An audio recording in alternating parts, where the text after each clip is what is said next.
Complete Works of Swami Vivekananda. Volume 2. Jnana Yoga. Chapter 11. The Cosmos. The Macrocosm. Delivered in New York, 19th of January 1896. The flowers that we see all around us are beautiful. Beautiful is the rising of the morning sun. Beautiful are the variegated hues of nature. The whole universe is beautiful, and man has been enjoying it since his appearance on earth. Sublime and awe-inspiring are the mountains, the gigantic rushing rivers rolling towards the sea, the trackless deserts, the infinite ocean, the starry heavens. All these are awe-inspiring, sublime, and beautiful indeed. The whole mass of existence which we call nature has been acting on the human minutes since time immemorial. It has been acting on the thought of man, and as its reaction has come out the question, what are these, whence are they? As far back as the time of the oldest portion of that most ancient human composition, the Vedas, we find the same question asked, whence is this? When there was neither aught nor naught, and darkness was hidden in darkness, who projected this universe? How? Who knows the secret? And the question has come down to us at the present time. Millions of attempts have been made to answer it, yet millions of times it will have to be answered again. It is not that each answer was a failure, every answer to this question contained a part of truth, and this truth gathers strength as time rolls on. I will try to present before you the outline of the answer that I have gathered from the ancient philosophers of India, in harmony with modern knowledge. We find that in this oldest of questions a few points had been already solved.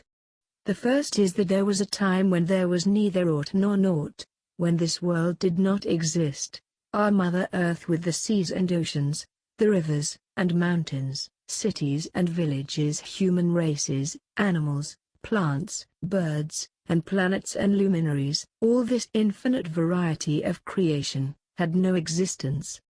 Are we sure of that? We will try to trace how this conclusion is arrived at. What does man see around him? Take a little plant. He puts a seed in the ground, and later, he finds a plant peep out, lift itself slowly above the ground, and grow, till it becomes a gigantic tree. Then it dies, leaving only the seed. It completes the circle, it comes out of the seed, becomes the tree, and ends in the seed again. Look at a bird, how from the egg it springs, lives its life, and then dies, leaving other eggs, seeds of future birds. So with the animals, so with man. Everything in nature begins, as it were, from certain seeds, certain rudiments, certain fine forms, and becomes grosser and grosser, and develops, going on that way for a certain time, and then again goes back to that fine form, and subsides. The raindrop in which the beautiful sunbeam is playing was drawn in the form of vapor from the ocean, went far away into the air, and reached a region where it changed into water, and dropped down in its present form, to be converted into vapor again. So with everything in nature by which we are surrounded. We know that the huge mountains are being worked upon by glaciers and rivers, which are slowly but surely pounding them and pulverizing them into sand, that drifts away into the ocean where it settles down on its bed, layer after layer, becoming hard as rocks, once more to be heaped up into mountains of a future generation. Again they will be pounded and pulverized, and thus the course goes on. From sand rise these mountains, unto sound they go.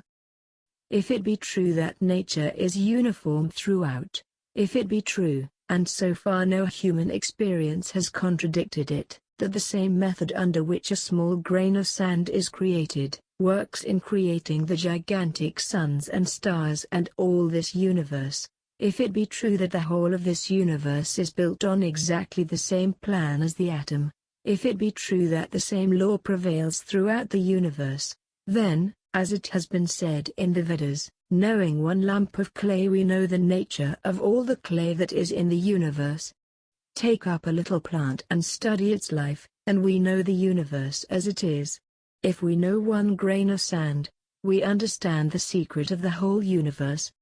Applying this course of reasoning to phenomena, we find, in the first place, that everything is almost similar at the beginning and the end. The mountain comes from the sand, and goes back to the sand. The river comes out of vapor, and goes back to vapor. Plant life comes from the seed, and goes back to the seed. Human life comes out of human germs, and goes back to human germs. The universe with its stars and planets has come out of a nebulous state and must go back to it.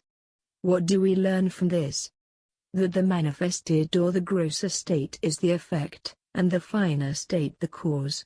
Thousands of years ago, it was demonstrated by Kepler, the great father of all philosophy, that destruction means going back to the cause.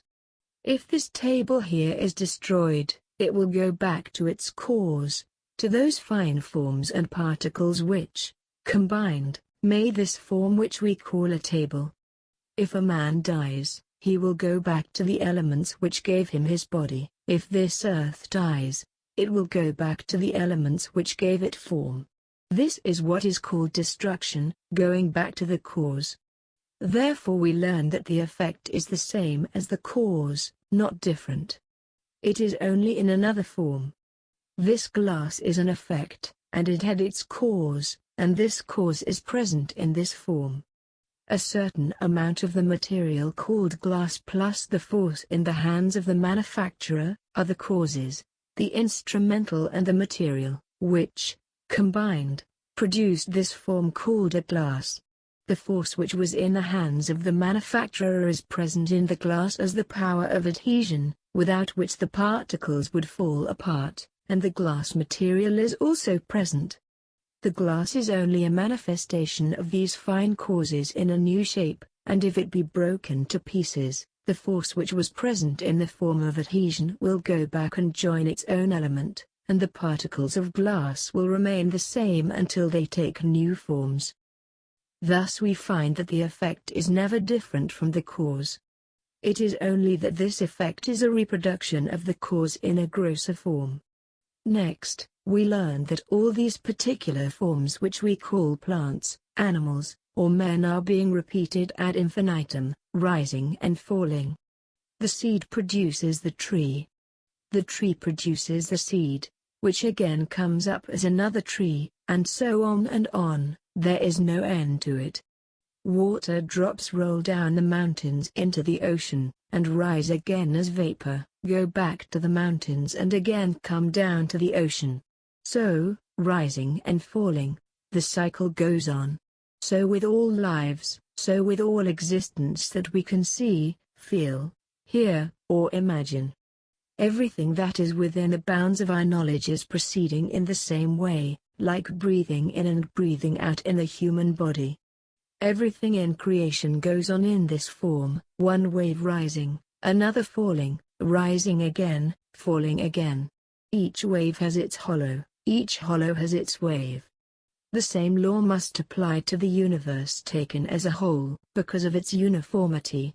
This universe must be resolved into its causes, the sun, moon, stars, and earth, the body and mind, and everything in this universe must return to their finer causes, disappear, be destroyed as it were. But they will live in the causes as fine forms. Out of these fine forms they will emerge again as new earths, suns, moons, and stars. There is one fact more to learn about this rising and falling. The seed comes out of the tree, it does not immediately become a tree, but has a period of inactivity, or rather, a period of very fine unmanifested action. The seed has to work for some time beneath the soil. It breaks into pieces, degenerates as it were, and regeneration comes out of that degeneration. In the beginning, the whole of this universe has to work likewise for a period in that minute form, unseen and unmanifested, which is called chaos, and, out of that comes a new projection. The whole period of one manifestation of this universe, its going down into the finer form, remaining there for some time, and coming out again, is, in Sanskrit, called a kalpa or a cycle. Next comes a very important question, especially for modern times. We see that the finer forms develop slowly and gradually becomes grosser and grosser. We have seen that the cause is the same as the effect, and the effect is only the cause in another form. Therefore this whole universe cannot be produced out of nothing. Nothing comes without a cause, and the cause is the effect in another form. Out of what has this universe been produced then? From a preceding fine universe. Out of what has men been produced? The preceding fine form. Out of what has the tree been produced? Out of the seed. The whole of the tree was there in the seed. It comes out and becomes manifest. So, the whole of this universe has been created out of this very universe existing in a minute form. It has been made manifest now. It will go back to that minute form, and again will be made manifest. Now we find that the fine forms slowly come out and become grosser and grosser until they reach their limit, and when they reach their limit they go back further and further, becoming finer and finer again. This coming out of the fine and becoming gross, simply changing the arrangements of its parts, as it were, is what in modern times called evolution. This is very true, perfectly true, we see it in our lives. No rational man can possibly quarrel with these evolutionists. But we have to learn one thing more. We have to go one step further, and what is that? That every evolution is preceded by an involution. The seed is the father of the tree, but another tree was itself the father of the seed. The seed is the fine form out of which the big tree comes, and another big tree was the form which is involved in that seed. The whole of this universe was present in the cosmic fine universe. The little cell, which becomes afterwards the man, was simply the involved man and becomes evolved as a man. If this is clear, we have no quarrel with the evolutionists, for we see that if they admit this step, instead of their destroying religion, they will be the greatest supporters of it. We see then, that nothing can be created out of nothing. Everything exists through eternity, and will exist through eternity.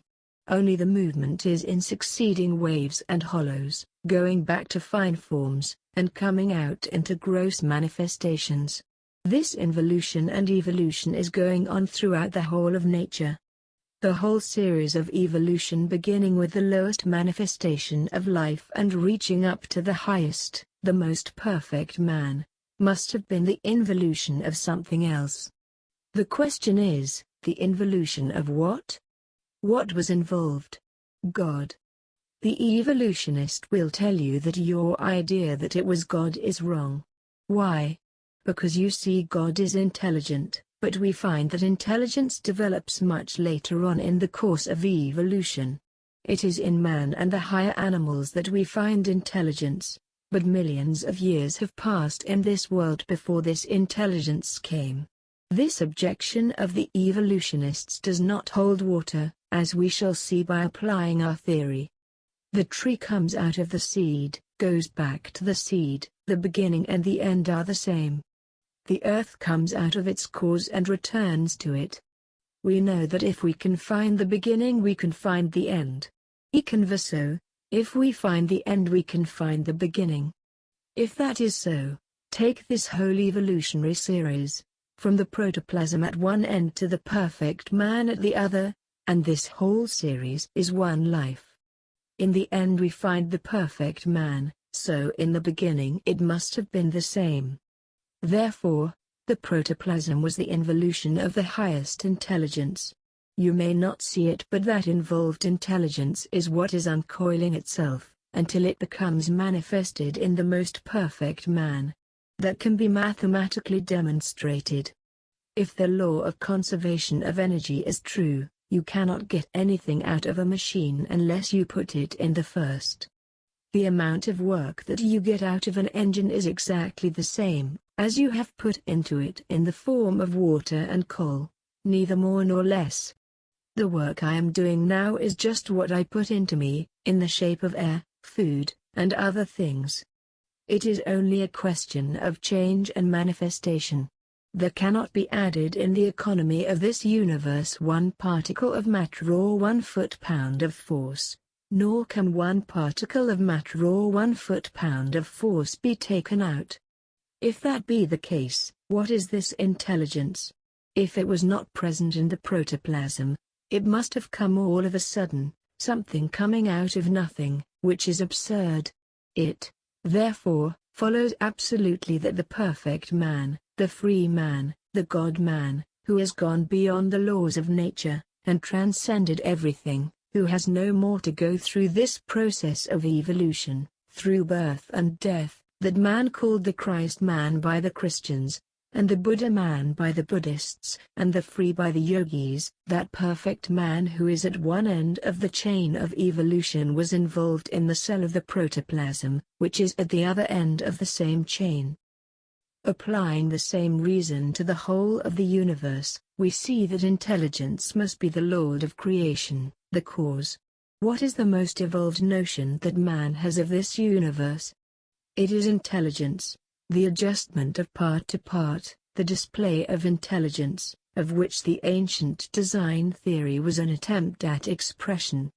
The beginning was, therefore, intelligence.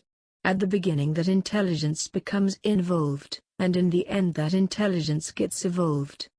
The sum total of the intelligence displayed in the universe must, therefore, be the involved universal intelligence unfolding itself. This universal intelligence is what we call God. Call it by any other name, it is absolutely certain that in the beginning there is that infinite cosmic intelligence. This cosmic intelligence gets involved, and it manifests, evolves itself, until it becomes the perfect man, the Christ man, the Buddha man. Then it goes back to its own source. That is why all the scriptures say, "In him we live and move and have our being." That is why all the scriptures preach that we come from God and go back to God. Do not be frightened by theological terms. If terms frighten you, you are not fit to be philosophers. This cosmic intelligence is what the theologians call God. I've been asked many times, why do you use that old word, God? Because it is the best word for our purpose. You cannot find a better word than that, because all the hopes, aspirations, and happiness of humanity have been centered in that word. It is impossible now to change the word. Words like these were first coined by great saints who realized their import and understood their meaning. But as they become current in society, ignorant people take these words, and the result is that they lose their spirit and glory. The word God has been used from time immemorial, and the idea of this cosmic intelligence, and all that is great and holy, is associated with it. Do you mean to say that because some fool says it is not all right, we should throw it away? Another man may come and say, "Take my word," and another again, "Take my word." So there will be no end to foolish words. Use the old word, only use it in the true spirit, cleanse it of superstition, and realize fully what this great ancient word means.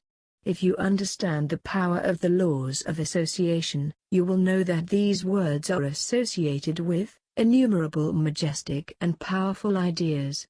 They have been used and worshipped by millions of human souls and associated by them with all that is highest and best, all that is rational, all that is lovable, and all that is great and grand in human nature.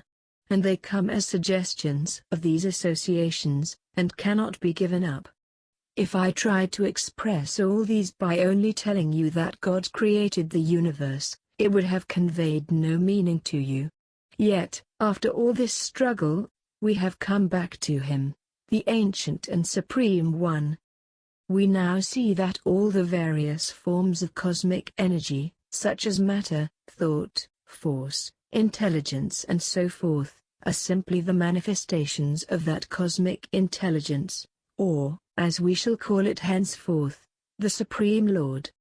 Everything that you see, feel, or hear, the whole universe, is his creation, or to be a little more accurate, is his projection, or to be still more accurate, is the Lord himself. It is he who is shining as the sun and the stars, he is the Mother Earth. He is the ocean himself. He comes as gentle showers, he is the gentle air that we breathe in, and he it is who is working as force in the body. He is the speech that is uttered, he is the man who is talking. He is the audience that is here. He is the platform on which I stand, he is the light that enables me to see your faces. It is all he. He himself is both the material and the efficient cause of this universe, and he it is that gets involved in the minute cell, and evolves at the other end and becomes God again. He it is that comes down and becomes the lowest atom, and slowly unfolding his nature, rejoins himself. This is the mystery of the universe. Thou art the man, thou art the woman, thou art the strong man walking in the pride of youth. Thou art the old man tottering on crutches, thou art in everything. Thou art everything, O Lord. This is the only solution of the cosmos that satisfies the human intellect. In one word, we are born of him, we live in him, and unto him we return.